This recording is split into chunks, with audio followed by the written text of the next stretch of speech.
नमस्कार, मी साटम. आज गोड काय असा तुमचा प्रश्न असेल तर त्याचं उत्तर ताई देणार आहे. ताई, आज गोड काय?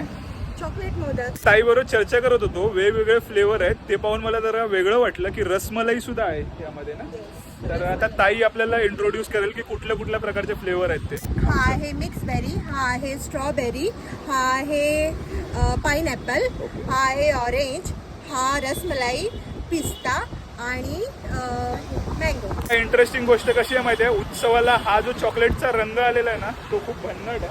आणि मला काय वाटतं माहिती आहे का, उकडीचे मोदक तर आपलं फ्लॅगशिप आहे, पण चॉकलेटचे मोदक सुद्धा इंट्रोड्यूस झालेले आहेत. आणि काय माहिती आहे का, जर तुम्ही वेगवेगळ्या गोष्टींचा प्रयोग केला नाहीत ना तर तुमचं सुद्धा नोकिया होऊ शकतं, तसंच बिझनेसचा सुद्धा नोकिया होऊ शकतो.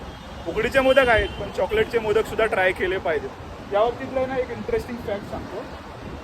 काय माहिती आहे का, मी खाण्याच्या पदार्थांबरोबर फॅक्ट सुद्धा शेअर करत असतो ना.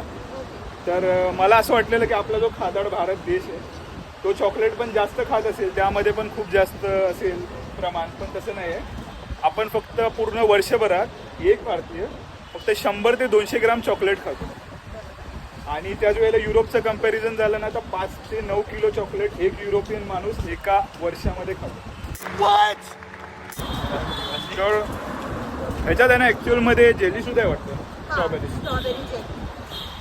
चालेल, तुम्ही आहेत ना हे मोदक यंदा गणपतीला आणा. आणि तो जो आपला रेकॉर्ड आहे ना 100 ते 200 ग्रॅमचा, तो आता आपल्याला 1 किलोपर्यंत तरी न्यायचा आहे, जेणेकरून आपण तिथे सुद्धा एक वेगळ्याच प्रकारचा रेकॉर्ड क्रिएट करू.